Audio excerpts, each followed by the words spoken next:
ICTM media news दैनिक हरियाणा के हमारे सभी दर्शकों को आपके अपने पत्रकार अजमेर कुंडू उर्फ कड़क सिंह की नमस्कार। और आज हम पहुंचे हैं रोहतक के किशनपुरा इलाके में और आज हम अपने दर्शकों से एक ऐसी शख्सियत की मुलाकात कराने जा रहे हैं जो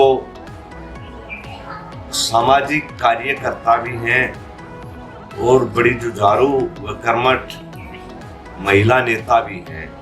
तो चलिए हम करते हैं बात सुनीता जी से। सुनीता जी नमस्कार। नमस्कार जी। आप हमारे दर्शकों को भी एक बार नमस्कार। नमस्कार आप सभी को और स्वागत है आपका इस चैनल में। तो मेरा पहला सवाल सुनीता जी की, आप एक सामाजिक कार्यकर्ता हैं। जी जी बिल्कुल। तो ये जो शौक है या ये कीड़ा है जो सामाजिक कार्यकर्ता का, मैं यही कहूँगा क्योंकि मुझे भी है थोड़ा थोड़ा, ये कहाँ से कैसे मतलब पैदा हुआ आपने? आपने ये जो सामाजिक कार्यकर्ता की बात कही, ये बात भी सही है और एक दूसरी बात भी कही कि ये जो कीड़ा है ये कहाँ से पैदा हुआ, और मैं बिल्कुल आपकी बात से सहमत हूँ। असल में जो परिवार की जो एक पृष्ठभूमि रही है हमारी, चाहे वो जहाँ मेरा जन्म हुआ है वहाँ की मैं बात करूँ या फिर जहाँ मेरी शादी हुई है। जन्म कहाँ पे हुआ आपका? जन्म मेरा महम में हुआ है, जिसको लोग जानते हैं महम चौबीसी के नाम से। तो वहाँ पर जन्म हुआ और मेरे पिताजी जो थे वो अनपढ़ थे और 92 में जब साक्षरता अभियान चले उस दौरान उन्होंने पढ़ना लिखना शुरू किया और ऐसे सामाजिक व्यक्तियों से मिले और उनकी समझ जो थी वो बहुत बड़ी व्यापक थी, बहुत बड़ा दायरा था उनका। अगर मुझे ये लगता है कि अगर मैं इन शब्दों का इस्तेमाल करूँ तो वो भी छोटे रहेंगे कि वो PhD होल्डर को या किसी ज्ञानी को भी कहीं ना कहीं माफ करते थे। उन्हें सोच व्यापक मतलब किस तरह की सोच थी उनकी, ये बताएंगे जरा? उनकी सोच ये थी कि वो हर इंसान में इंसान ही देखना चाहते थे, जहाँ पर छुआछूत ना हो, किसी को छोटा बड़ा ना समझा जाए, कोई काले गोरे का भेद ना हो, बराबर वो समानता की बात। खास करके महिलाओं को भी उन्होंने पुरुषों के साथ कंधे से कंधा मिलाने का एक सपना देखा और मिलाती भी आई है, लेकिन ये जो समाज था इसने उनको स्वीकार नहीं किया। और इसी के साथ उन्होंने इस मुद्दों पर बहुत सारे गीत, रागनियां, सांग लिखे जो कि हरियाणा में फेमस हुए। अच्छा। और इसके बाद जो मैंने एक और जिक्र किया, आपके पिताजी का नाम बताएंगे? जी, उनका नाम रामफल जख्मी के नाम से वो प्रसिद्ध रहे और बहुत सारे लोग मुझसे पूछते हैं कि जख्मी क्या कोई सरनेम है। तब एक बार मैंने भी अपने पिताजी से पूछा कि पापा कि आप जख्मी क्यों लगाते हैं, तब उन्होंने कहा कि बेटे मैंने बहुत जख्म खाए हैं और इन जख्मों पर कभी मरहम लग नहीं सकती। वो मरहम तब लगेगी जब ये समाज बराबरी की जगह पर आ जाएगा, ये समानता की बात करेगा, ये एक दूसरे की डिग्निटी को समझेगा, तब ये जाकर बात बनेगी और जख्मी के जख्म ऐसे ही हरे रहेंगे। तो ये उन्होंने कही कि जब तक ये माहौल नहीं बदलता है तब तक जख्मी जख्मी ही रहेगा। तो मुख्य रूप से वो इक्विलिटी की जो सोच रखते थे। जी बिल्कुल, बराबरी की सोच रखते थे उन्होंने। किसी भी क्षेत्र में लगा हुआ। किसानों के साथ बहुत बड़े बड़े आंदोलन लड़े हैं, मजदूरों के साथ लड़े, भट्टा मजदूरों के साथ लड़े और एक अक्षर ज्ञान को खुद अक्षर ज्ञान लेकर बहुत बड़ी उन्होंने मुहिम में वो शामिल रहे। और मैं आपको जो आप कीड़े की बात कह रहे थे, फिर वो कीड़ा दूसरी जगह पर जाकर भी मैच हो गया। जहाँ मेरा जन्म हुआ पिताजी वो थे, फिर आगे जो मेरे फादर इन लॉ थे बंद हो गया है, फादर इन लॉ ने साक्षरता अभियानों में पढ़ाना शुरू किया। मेरे पिताजी पढ़ते थे और वो पढ़ाते थे। अच्छा, ससुराल कहाँ है आपकी? जी, ससुराल मेरी जींद डिस्ट्रिक्ट है और नरवाना ब्लॉक है और गांव पड़ता है बेलर। ये डूमरखा बेलरखा के नजदीक है। अच्छा अच्छा जी। और वहाँ पर पिताजी जो है मेरे फादर इन लॉ है वो साक्षरता अभियानों के ब्लॉक कोऑर्डिनेटर रहे। नाम आपके फादर इन लॉ का? वो वहाँ हर बच्चा उनको, हर गांव के लोग उनको जानते हैं मास्टर जोगी राम के नाम से। मास्टर जोगी राम। जी जी बिल्कुल। और मेरे पिताजी की और उनकी अच्छी मित्रता भी रही और वो फिर रिश्तेदारी में बदल गई। जी, वो बदली, रिश्तेदारी में बदली, लेकिन वो हमारी पसंद से बदली। अच्छा। तो सुनीता जी, आप खुशकिस्मत हैं कि दोनों ही परिवार आपको ऐसे मिले जो कि समाज से जुड़े हुए थे जी। तो इसलिए आपको शायद कोई कठिनाई का सामना ना करना पड़ा हो। हाँ, ये सही बात है कि मुझे ज़्यादा कठिनाइयों का सामना नहीं करना पड़ा। हाँ। और आगे बढ़ने के लगातार हौसले ही मिले। जी। तो इस दिशा में आपने सबसे पहले कहाँ से शुरुआत की सामाजिक कार्यकर्ता के रूप में? इस दिशा में सबसे पहले हमने नुक्कड़ नाटकों से शुरुआत करी, जो कि सोशल अवेयरनेस के नाटक थे, जो हम गांव-गांव में जाकर लोगों को अवेयर करते थे, चाहे वो शिक्षा के उसमें हो या दहेज के खिलाफ हो या बराबरी की बात हो या मजदूर किसानों की बात रही हो। तो लगातार अलग अलग माध्यम से मैं सामाजिक जो यात्रा है इससे जुड़ी। और इसके साथ फिर आप अभी जो हम बात करें, तो नुक्कड़ नाटक के माध्यम से आपने जी बिल्कुल लोगों को अवेयर किया। जी बिल्कुल, नुक्कड़ नाटक के माध्यम से। अच्छा।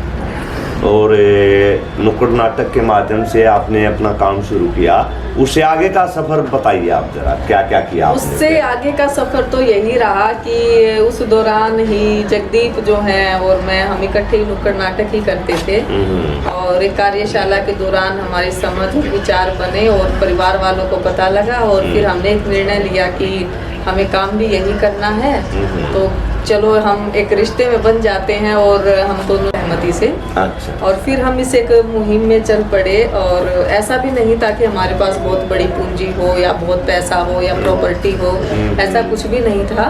और बिल्कुल जीरो से शुरुआत करी हमने अपने जीवन की। और दहेज का जो खंडन था वो हमने खुद से ही शुरुआत करी। और मैं बताना चाहूँगी कि ऐसा भी नहीं था कि मेरे परिवार वाले वो देना नहीं चाहते थे या दे नहीं सकते थे, हालत ठीक ठाक थी, लेकिन फिर भी लिया नहीं गया। और मैं अपने केवल 4 से 5 जोड़ी कपड़े लेकर ही मैं अपने ससुराल में गई थी और एक ब्रश था दांतों पे करने वाला। अच्छा। और बताते वक्त बड़ा ही लगता है कि बाथरूम चप्पल भी वहाँ जाकर खरीदी।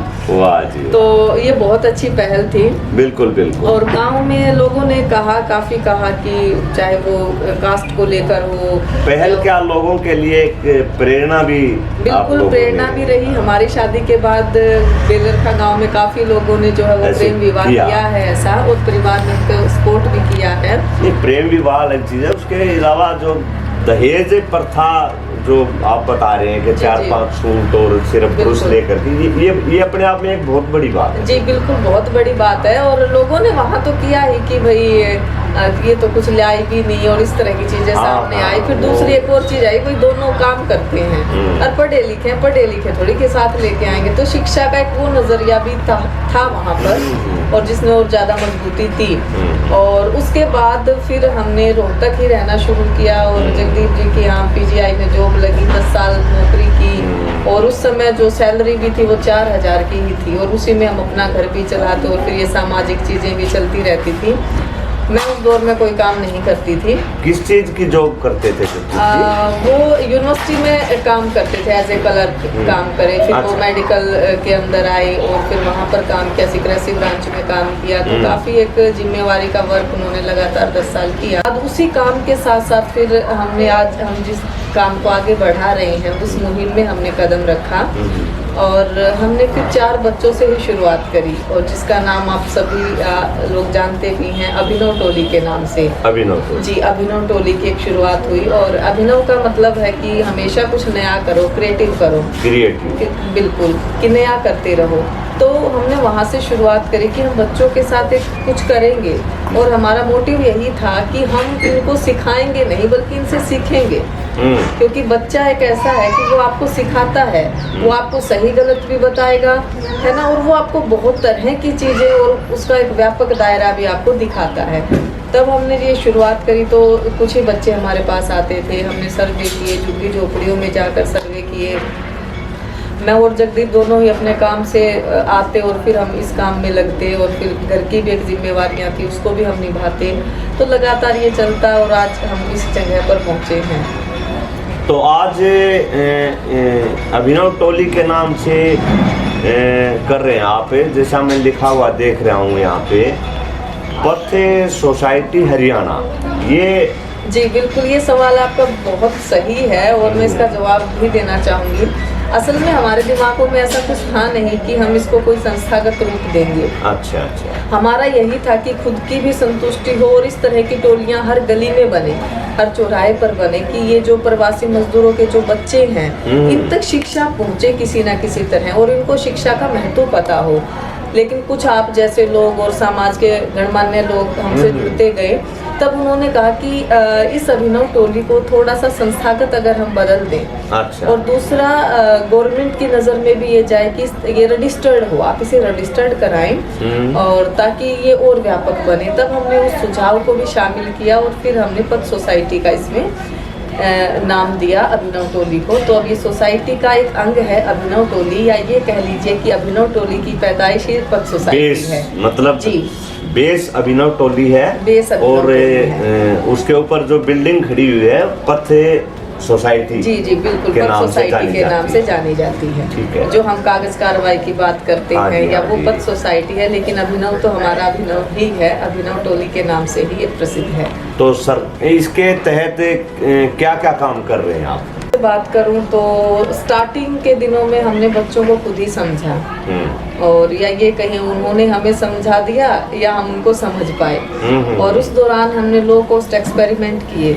एक बात मैं एक मिनट रोकूंगा आपको जी। आपने शुरू में कही थी कि हमने बच्चों से बहुत कुछ सीखा या बच्चों से बहुत कुछ सीखने को मिलता है हमें, तो क्या हमारे दर्शकों को आप बताना चाहेंगे? क्योंकि आमतौर पे बच्चों को अवॉइड किया जाता है। जी जी, वो अगर कुछ कहे भी तो उसको यूँ कहे नहीं तेरे को कुछ नहीं पता, और आप उसके विपरीत आप बता रहे हैं ये बात है।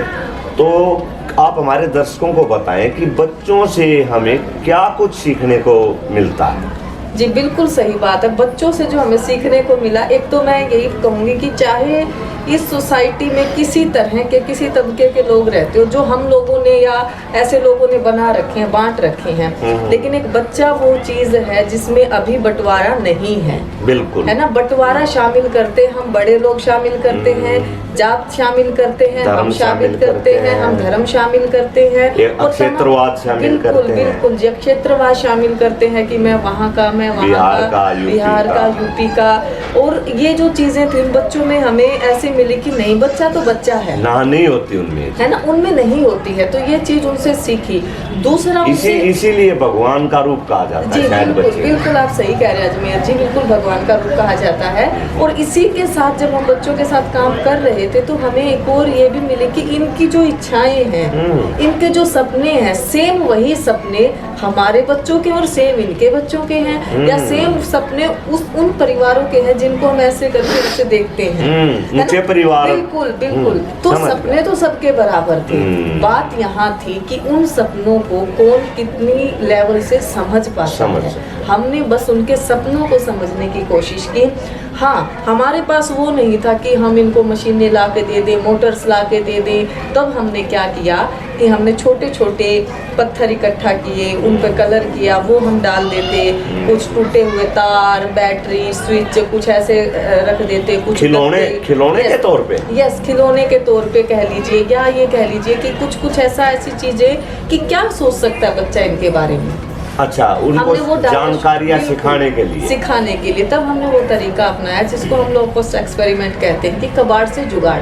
तो बहुत सारे बच्चे ऐसे कबाड़ से जुगाड़, वाह जी वाह, आपने कमाल कर दिया। तो कबाड़ से जुगाड़ का हम सामान इकट्ठा करके हम लोगों को कहते हैं आपके घर में। वैसे जुगाड़ जो है ना जी, वो हरियाणा में ही हो सकता है, हरियाणा के बाहर ये जुगाड़ वाला सिस्टम है नहीं कहीं। और आपने समाज सेवा में भी जुगाड़ फिट कर दिया, वाकई में गजब किया आपने। चल, हाँ, हमने ये जरूरत थी असल में समाज की। तो काफी लोगों ने हम ये कहते हैं यहाँ दे दो जी, जो कबाड़ है। बिल्कुल। तो मैं ये बताना चाहता हूँ, एक मतलब 4th क्लास का विद्यार्थी था रामनाथ, और उसने एक पीपे के अंदर, लोहे का पीपा, उसको कूलर बना दिया, उसे मोटर लगा दी, वो पानी उठा रहा है, गिरा रहा है। 4th क्लास के बच्चे ने, 4th क्लास के स्टूडेंट ने, और बोरी को काट कर उसकी जाली बनाई है वो ठंडक दे। तो बड़ा ही अच्छा लगा। एक और राहुल, उसने भी अलग अलग एक्सपेरिमेंट करने शुरू करे। एक चंदन, सचिन, इस तरह का बच्चे 2 आए, उन्होंने पेंसिल स्केचिंग और ये करना, वो पहले ये बनाते थे, कार्टून्स की तस्वीर वो बनाते, कुछ स्केच करते। तब हमने उनको पकड़ लिया, नोट किया, और फिर उनकी उस कला में उसमें शामिल हुए। कुछ तो क्या लड़कियां ये थी, शिक्षित परिवारों से थे? नहीं नहीं, ये सब प्रवासी मजदूरों के परिवारों से बच्चे थे, वाह और जी जिनके वाह, माँ ये- बाप दिहाड़ी मजदूर करते हैं, माएँ घरों में झाड़ू पोछा करती हैं और इस तरह के काम करते हैं। मतलब जिनका शिक्षा से कोई लेना नाता देना भी नहीं था, जी, नजदीक जी, भी, बिल्कुल और बिल्कुल उन लोगों ने ये काम किए हैं। बिल्कुल। वाह। और उस दौरान फिर हमने साइंस की कार्यशालाएं लगाई, हमने पेपर मैश की कार्यशालाएं लगाई, जिनसे बच्चे सीखे, और उन बच्चों के एरिया बना दिए गए। एरिया भी इस तरह से नहीं कि आजकल बने हुए, अच्छा भाई तू इस जात का है, जा तू वहाँ, जा तू यहाँ, नहीं। हमने एरिया बनाए उनकी प्रतिभा के अनुसार। ठीक है। फिर जैसे ये आगे बढ़ता गया, तब हमने उसमें शामिल किया, अगर कोई कैमरा चलाने में इंटरेस्टिंग है तो उसको वो एरिया दिया गया है, वो सीखे, वो एडिटिंग सीखे, कोई पेंटिंग कर रहा है, कोई स्केचिंग कर रहा है, कोई कलर के साथ खेल रहा है, कोई भी मतलब काम कर रहा है। दूसरा इसी के साथ डांस है, गीत है, रागनी है, कविताएं हैं, और बेहतर ये नहीं कि कोई फूहड़ता फैलाए, जो समाज को एक संदेश दे, और जो ऐसे मतलब कवियों के लिखे हुए गीत हैं, रागनियां हैं, उनको बच्चे खुद गाते हैं, धुनें तैयार करते हैं। मतलब बच्चों को आपने स्टार्टिंग में पढ़ाना शुरू किया, या ये मतलब प्रैक्टिकली ये चीजें ये सिखानी शुरू की? हमने